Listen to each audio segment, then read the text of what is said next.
What's going on YouTube? Welcome back to the channel. Today I am bringing you some Master Duel content. I decided I just want to kind of go over some of my ladder matches, maybe some more interesting ones, talk about it a little bit, maybe see if there's anything that I would have done differently, or just kind of check out some crazy matches. This one's kind of the in-between. There's probably some stuff that I could have done better, but it did get pretty crazy towards the middle or end, so let's check it out.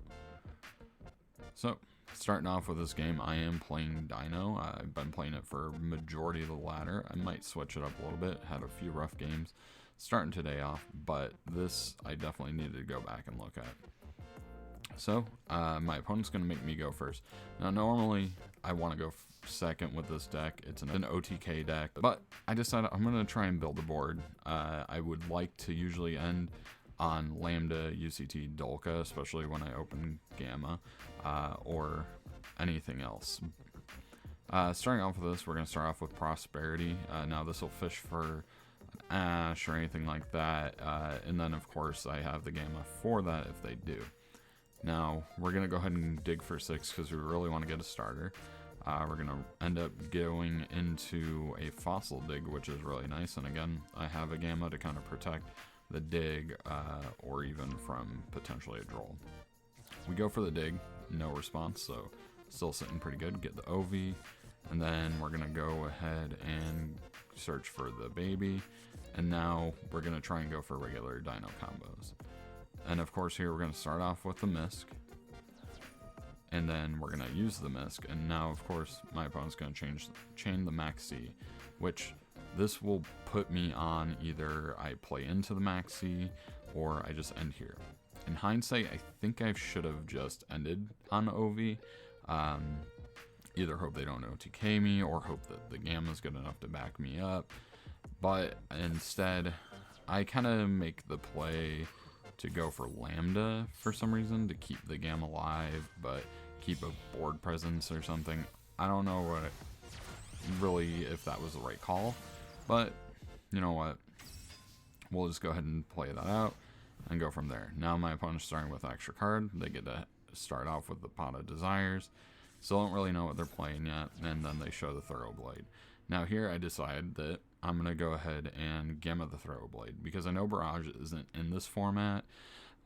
Basically, I feel like if I cut off their normal summon, I kind of cut off their plays, unless I just have a bunch of back row or Reborn, which you'll see here. Of course, we go for Gamma, pop the Thoroughblade, and then they end up following it up with a Reborn for the Thoroughblade. Now here, basically, they get to Reborn it, go for the draw, and then make their normal plays. So I'm not going to make you sit through that. Now here they go for Hammer Kong and attach a Whiptail. I feel like they should have just went for the Borbo play.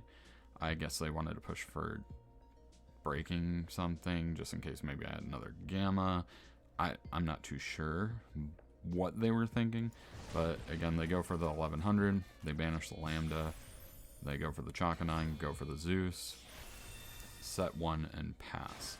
So here I have to at least play through 1 back row plus 2 Zeus removals and potentially a bunch of hand traps because of the Zoo. Now here I start off with a Reborn. I probably should have started with the Lightning Storm for the 1-for-1. I didn't really want to lose value on the Lightning Storm, but realistically probably would have been a better idea, because if it's a real back row, then it kind of screws me over. But here I go for the Reborn, getting the OV to try and fish out, see if they do anything. And then OV lets me get the Misk again, and then here I go for the Misk. Now I figure if the Misk resolves, I'm pretty set, and then I just have to kind of fish for any other responses that they have, and then I'm off to the races, because I still have my normal summon, I still have the Archosaur, and then I go for the Misk after it resolves, and they have the Skullmeister for it. And here I forgot, and I should have probably paid attention to this, and this is something I say to do any game. Make sure you check what you have, check what your resources are, check what you've used. I've already had used 1 Archosaur, and I have 1 in hand, so my only option was to banish 2, and that would ended up getting me a baby. Now My opponent not realizing that, I guess, and at the same time it gives me combo to play with Ovi, but they go for the Meister, they negate it.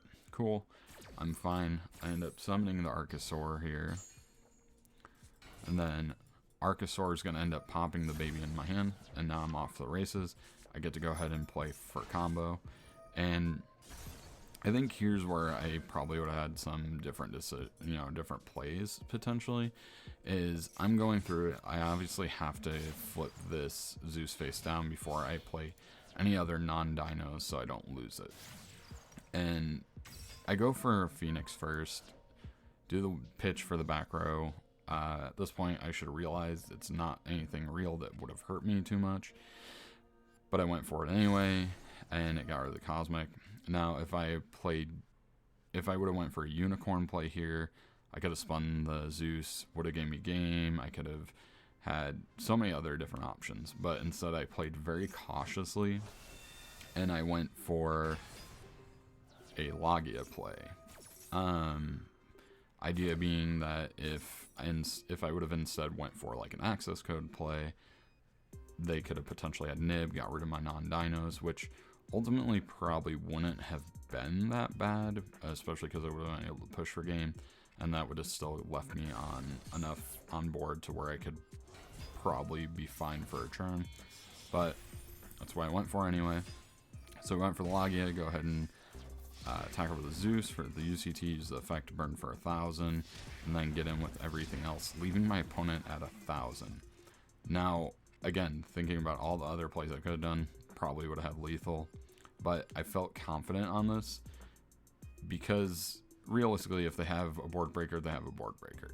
I probably could have just put the Dolka in defense at least, so that way I still had monster negates, but they could easily run it over with stuff or just slam into it. I probably should have thought this out better, but again, I was still kind of tilting for my bad matches. Now, again, that's kind of a learning moment of, if you're tilting, either take a break or just kind of relax and try and not let that affect your gameplay here. So they activate another Desires. That's going to bring them down to 6 cards, and they draw into a Raigeki. Are you kidding me? Are you kidding me? Raigeki. Out of 6 cards left in their deck, and they've banished 20 from Desires. It's insane. So here I'm thinking, well, I guess I just lose. They go Tenki, still have another target. Out of their last few cards, they go Thoroughblade. They're going to do Thoroughblade combos, Trident Ram combos, and push for a lot of damage and put me pretty much at a better have it. But I mean, I have nothing left resource wise in my hand, and only and I have Misk Engrave, but we'll get to that. So they go for their combos, and then they end up going into something I didn't think about, which was F-Zero, which ultimately I think is pretty good. I'm on top deck, so that means one monster effect negate probably can hold me off. So they attack, they pass. Now here, I draw into Ash, and then I go for the Misk, and I'm thinking, alright, I go for Misk, I banish, get the Rex out, gives me another body, I could probably survive a turn. I don't really know what I was thinking in terms of game-wise. I didn't really even think about Rex's effect here. Now, keep that in mind. I can special summon it, but I didn't think about the second effect. And I go, okay, I can banish up to 7, go for pink. Not too sure what I'm going to do here, but we're going to go for it. So I banish the Misk, banish the 7, and he negates with F-Zero. And then my Rex comes out, and this is where I remember. Oh yeah, Rex has a second effect, where he gains attack for banished dinos. Rex comes out as a 3,800 beat stick. My opponent's at 1,000. So, I swing on the F-Zero. He doesn't die. That's fine. He can't get over it with F-Zero. Now, I have to hope my opponent doesn't have anything else left in his deck. I mean, he only has 4 cards. Or sorry, they only have 4 cards. 3 in hand. I can't think of anything else. I'm just like, whatever. Tunnel vision. Game's probably over, but hey, at least I'm sitting on this. So I draw for turn. I set Ash. I'm like, whatever. Let's see if I get lucky and they ram into it with something small. Probably not going to happen. So they draw. Mind you, now they're down to 3 cards left in the deck. They play a Tenki. They still have a target for Tenki. How? How do they still have a target left? Anyway, so they go for Ram. Okay, so they summon Ram, go for more Chaka 9 plays. Now this is where it goes kind of downhill for them. I don't know if they forgot, if they didn't pay attention to it, whatever the case may be. But they go for a Chaka 9 play. And they go for Trident. If anybody else here has played or read Zoo, Chaka 9 negates the monster's effect that it summons back. They go for the Mortar play, they attach a material, and then they go for Trident effect to attempt to pop the Rex. And here's where I think they realize they messed up. It's negated.